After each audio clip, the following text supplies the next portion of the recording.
Hello. In this lecture, I want to talk about ancient Greek art and architecture. And these two aspects of Greek culture, I think, deserve particular attention for several reasons. First of all, they've both been especially influential on later history, and in fact have shaped the very ways that we think about those topics today. And secondly, they nicely embody many of the core values of 5th century classical Greek civilization. And so they serve as a good way to explain the role of those values in Greek culture. In art, the Greeks had many different art forms. For example, their vases are very famous. If you go to a museum, that's probably what you'll see the most of today, is lots and lots of Greek vases. But in this lecture, I want to focus on just one specific type of art, sculpture. And it's sculpture that most exemplifies classical Greek ideas about beauty and especially about the human body itself. And similarly, in Greek architecture, the Greeks built many sorts of distinctive buildings, but I'm just going to talk about one of those today, the temple. Because it's the temple that is, first of all, the most stereotypical building one thinks of when one thinks of Greek architecture, but it's also one of the most influential types of buildings that they constructed.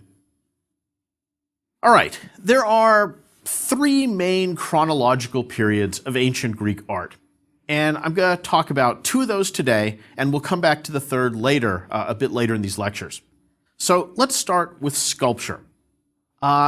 A lot of the main developments in Greek sculpture can best be understood if you think about Greek sculptors as being on a quest. And it's a quest to find the perfect male body. The Greeks were obsessed with ideal forms. If you think back to the Ionian rationalists, they're very obsessed with ideas of proportion and geometry, and so they applied this to the human body. And to the Greeks, nothing was more beautiful than the naked male body. For them, this was the most beautiful object in all the world. It represents the peak of aesthetic perfection. And we see this all across various forms of Greek culture. In poetry, for example, there's a number of references to how nothing is more beautiful than the male body when it's young and muscular and in the prime of fitness. Greek men always exercise in the nude, and they're always depicted naked. When you go to work out, you go to the gymnasium, and a gymnasium literally means in Greek, the naked place. It even looks like in things like the Olympics that many Greek athletes actually participated in those naked. So for the Greeks, the male body represents aesthetic perfection. The first main style of Greek art is something called archaic style.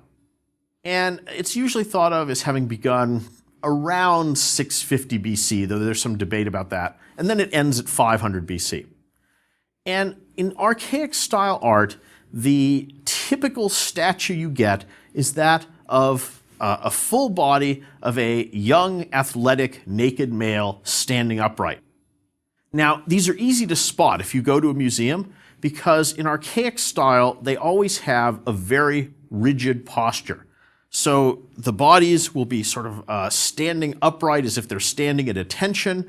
The arms will be tightly pressed against the sides. Usually the feet will be more or less in line with one another. Sometimes one foot is just slightly forward, but the weight of the body is evenly distributed. And in general, this is a very, it's a two-dimensional sort of body posture. It's not at all three-dimensional, it's only meant to be viewed frontally. So you always have the shoulders in line with the hips, the arms at the sides. And when you see one of these type statues in archaic art of a young man, it's called a kouros. Museums are chock full of these. So there are hundreds and hundreds of statues of these kouroi. And quite honestly, they all look almost identical. So they're very easy to spot. They're not at all naturalistic. These are stylized poses. For example, the faces on almost all these statues are exactly the same. They're not portraits of individual people. Instead, they're representations of a type. So they're stylized, they're not meant to really capture an individual. And sometimes they'll even be nameplates. It'll say this is a statue of such and such historic figure, but the face will still be the same as every other. And even a bit more oddly, the faces are often kind of androgynous. I mean, you can't even tell sometimes if you just look at the face whether it's that of a man or a woman. So these are idealized types. And often art historians have argued that they can see Egyptian influence in archaic style art. And this may be one of the ways that ancient Egypt really ends up having an important influence on all of Western civilization. Now, I've talked about men. What about women? Do we get women in archaic art? Yes, sometimes women also appear as statues in sculpture. But they're rare, it's not as common as men. And when you have a portrait of a woman, you usually find her in exactly the same pose. So she'll be standing sort of at attention, hands by the side, shoulders in line with the hips, a very stiff, formal, frontal, two-dimensional posture. And when you have a statue like that of a woman, it's called a kore. So kouros man, kore woman. And I think this reveals that the Greeks are much more obsessed with the male body than the female. Now, the big difference between a kouros and a kore is that in a kore, when they depict women, she's always clothed. So unlike the male statues, which are always naked, in archaic art, when you have a statue of a woman, a kore, she always has clothing on, and usually fairly voluminous clothing that's really kind of hiding the shape of her body. There's another characteristic of archaic art that's very distinctive and is easy to spot. And this is that many of the statues, both male and female, have a slight smile on their faces. It's kind of a half smile. The corners of the lips are just slightly turned upwards. And this is so distinctive to this period that art historians have labeled it the archaic smile.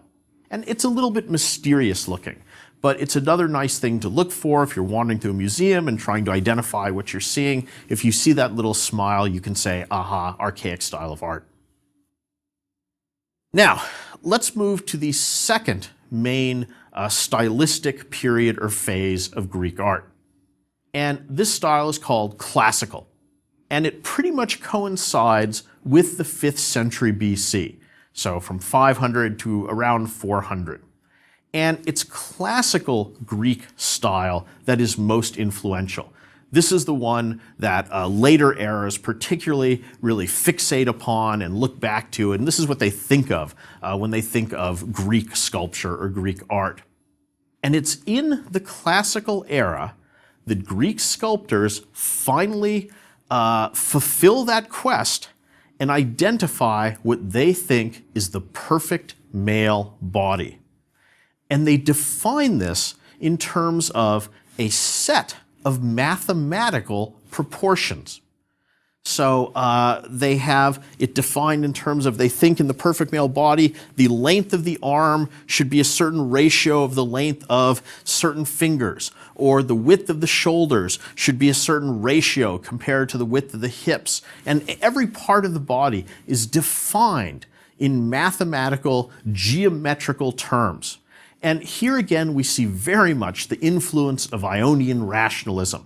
So it's those philosophers and thinkers of the Ionian era that have now influenced Greek art as well, because they apply this kind of mathematical geometric approach to defining the idealized human body.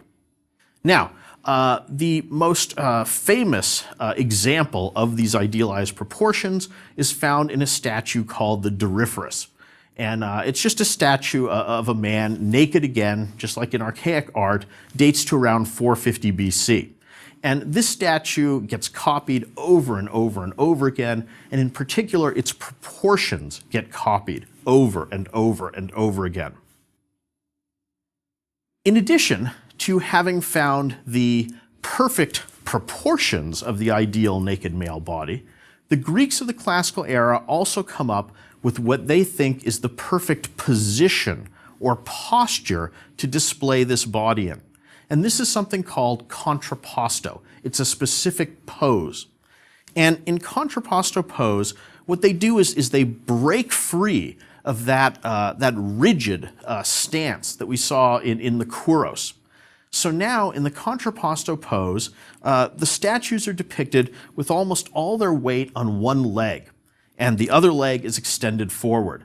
The hip is kind of cocked to one side or the other, so it's a much more sort of realistic and natural pose. It's not that stiff standing at attention. It's a more three-dimensional pose. So you can view the contrapposto pose from the side or other angles, and it still looks good. It doesn't just have that frontal orientation.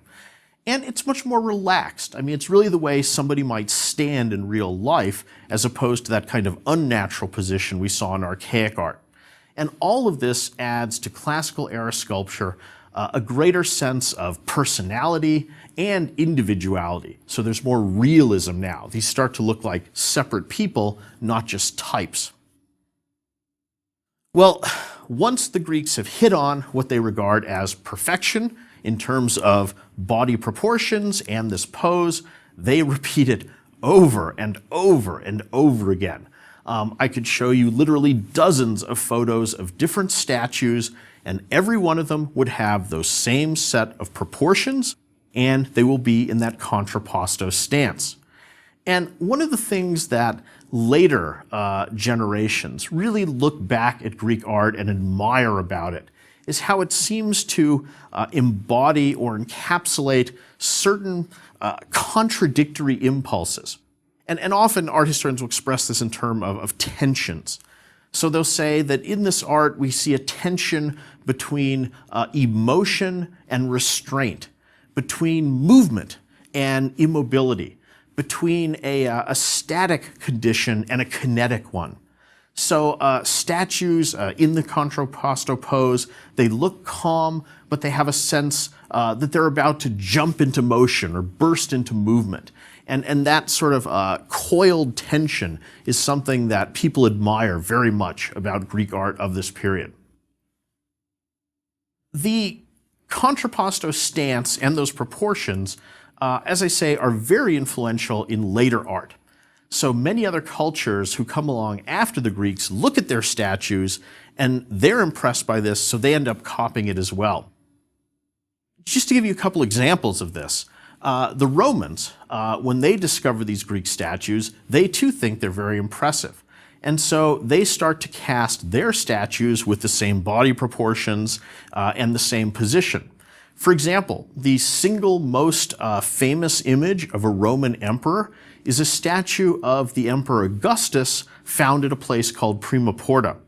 And if you look at that statue, you'll see it's basically the body of the Doryphorus with the emperor's head simply glued on top of it and then wrapped in some Roman armor. So it's exactly these Greek statues that have just been appropriated by the Romans. And later, in the Renaissance, Michelangelo, another very famous sculptor, he'll be influenced by these as well. And if you look at his famous statue of David, you'll see the same proportions and the same contrapposto stance. So once you know those two things, you'll start seeing them in all kinds of art through all sorts of different periods. Well, having now fulfilled their quest to find the perfect body and posture, it now seems that almost frees up sculptors to experiment. And they start to show people with more motion and much more radical stances. So in the late 5th century, you get an explosion of sculpture showing people in all kinds of positions: running, throwing, walking, throwing discuses, driving chariots, whatever. Most statues of this time are marble, but you also have bronze statues. And the majority of bronze statues have been destroyed. And the reason for this is because bronze itself was so valuable. So hundreds or probably thousands of years ago, most of the bronze statues that were made by the Greeks were melted down for the value of their metal. And the only examples that survive today, usually, are those that underwent some sort of accident that caused them to be lost or buried and forgotten. And in fact, one of our best sources of ancient Greek bronze statues is a little bit strange. It's shipwrecks. That these statues were put on ships, they went to sea, and then a storm sunk them. And what that storm did, though, is it preserved those bronze statues at the bottom of the ocean for several thousand years until the 20th century, when we had the technology to recover them. And many of the most famous bronze statues you see in museums were brought up from the bottom of the ocean. The other thing that's distinctive about bronze statues is the statue itself is bronze, but the eye sockets are usually left empty. And what they would do is they would insert into those eye sockets ivory eyes. So they have this very kind of creepy appearance of these dark green statues with these sort of glowing white eyes. And sometimes all that survives of a statue is the eyeballs, because the statue's been melted down. So there's a couple cases in Greek museums where you'll just see a whole bunch of little eyeballs on a shelf. And sometimes you'll see eyelashes as well, because those tend to break off. Well, what about women in the classical style? They're still not naked, but now they're shown with something that's called the wet drapery effect. And what this is they'll depict women still wearing clothing, but it looks like someone's dumped a bucket of water over them, so that the clothing clings to their body and almost sort of shows what's underneath it. And I mean, in modern terms, we would call this the wet t-shirt effect, and that's exactly what it is. So the Greeks in the classical era are almost experimenting with a way to show women's bodies, but not yet have them naked, still have them clothed. And it's not until the next era, the Hellenistic era, which I'll talk about in a future lecture, that we get fully naked female statues. Let me shift now and look at architecture. And in architecture, the story of Greek architecture is really the story of Greek temples. So when you think of Greek architecture, probably the very first image that comes to your mind is a shining white temple up on a hill surrounded by a bunch of columns. And that's good. That's a very accurate image, because temples really are one of the finest achievements of Greek architecture. The Greeks, though, don't just start out building those fully fledged, glorious temples right away, however. It's a slow process of development. And in understanding why Greek temples look like they do and why they have some of the features that they do, you need to understand that the very earliest Greek temples were not built out of nice marble, but they were made out of wood. So way back, maybe even the Dark Ages of Greece, when they first started building temples, they were poor, they couldn't build them out of stone, and so the earliest crude temples were built out of wood. And a lot of the features of those wooden temples will later stay the same when the temples sort of get transformed into stone as the Greeks get more wealthy. So for example, in these early temples, they would simply take trees, chop them down, strip off the bark and branches, and plant them upright, the trunks, to hold the roof up. Well, that's a column. And originally it makes sense because it's a tree trunk. But when later they rebuild that temple, they're used to seeing those cylindrical columns, and so they build them out of marble. And that's why Greek temples have all those columns. All sorts of features of Greek temples.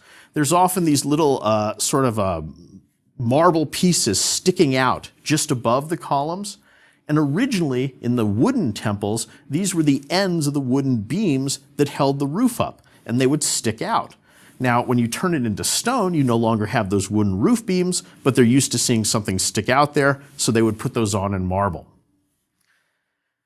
The nice thing about Greek temples is you can date them crudely just by looking at the style of the columns. And there's three basic column styles that develop. The first of these is called Doric. And Doric is the earliest. It's when they were first building temples, and they're not really sure how thick the columns have to be so the whole thing doesn't fall down. So Doric columns tend to be pretty short and squat in terms of their proportions. And the top of the column always has a block of stone on it. This is called the capital. And the capital on a Doric column is just a plain, unadorned block of stone.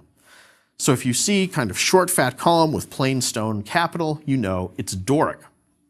Well, eventually, none of these fall down, and they start to think maybe we can stretch those columns. Maybe we can make them taller with more slender proportions. And so the result is the next style of column, which is called Ionic. And Ionic columns have taller, skinnier proportions, and at the top, they're getting fancier. So for the capital, instead of a square block, they now have a square block with two little kind of curlicues on the side that look like rolled up sheets of paper. And these are called volutes. So again, if you see one of those, you know it's an Ionic style. Now, most Greek temples of the Archaic and Classical period are either Doric or Ionic. So those are the two main styles. At the very, very end of the Classical period, they come up with a third style, and this is called Corinthian. Corinthian columns, as you can guess, are even taller and skinnier in proportion, and at the top, they have as their capital these very elaborate curling leaves, and they're the leaves of the acanthus plant.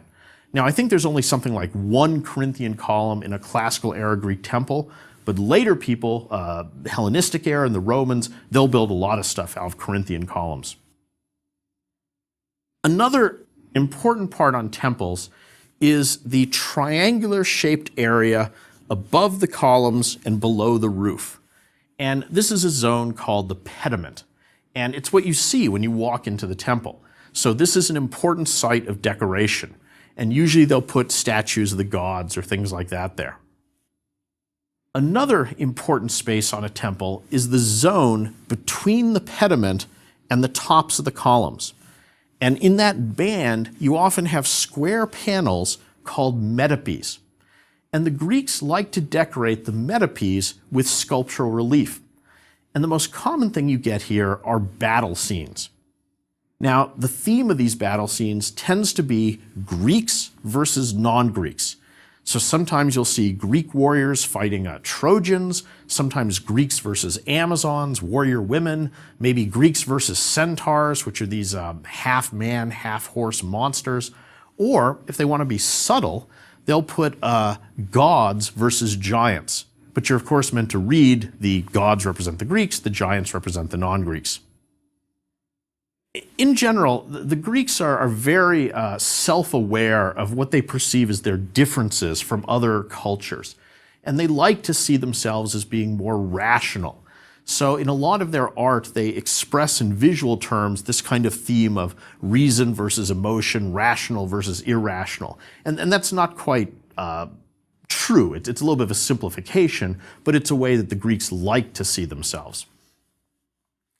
Another thing about pediments is at the corners, you have a very sharply angled little triangular space, and it's hard to fill. So often they'll have figures who are lying down or kind of crawling up off the ground in these very awkward postures.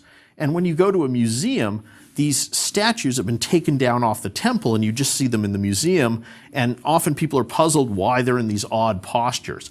But you have to mentally put them back into the corner of the pediment, and then those positions make sense.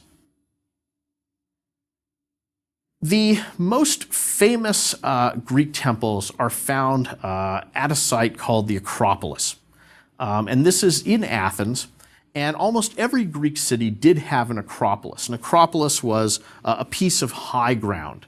The word Acropolis is a compound of acro, which means high, like acrophobia, fear of heights, and polis, which means city, like politics. So the Acropolis is the high city. And all Greek cities tend to have one of these things, but Athens is most famous. In the golden age of classical Athens, so the age of Pericles, the mid-5th century BC, Pericles takes all that money that's coming in from the Athenian Empire and he channels it into building projects in the city of Athens, especially on the Acropolis. So by the end of that time, the whole Acropolis is covered with spectacular buildings.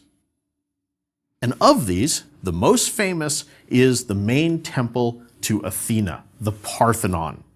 And that name is because it's a temple to Athena Parthenos, which means Athena, the virgin goddess. And it's often regarded as the most perfect of all Greek temples. It's not the biggest, but it has the most harmonious proportions. Again, that's very important to the Greeks. The Parthenon is a really remarkable building, and it shows how skilled the Greeks' understanding of things like optics and architecture were. Because the Greeks understood that your eye sometimes sees things as optical illusions. So if you see a bunch of parallel lines, your eye will sort of envision them as some of them as being curved or not straight. And so when they built the Parthenon, they actually built it with what initially looks like slight errors. The columns bulge a little bit in the middle. The base of the temple is actually slightly higher in the center than at the two ends. But what all of these slight defects do is they create the illusion to your eye that it's perfectly flat or that they're perfectly straight. So the Greeks actually understood all this and built the structure with incredible precision. And this sort of a false illusion is something called entasis. Inside the Parthenon was, of course, a giant cult statue to the goddess Athena. And it was a statue made out of gold and ivory, so it's called a chryselephantine statue. And it would have been a spectacular thing to walk into the temple and be confronted with this enormous statue.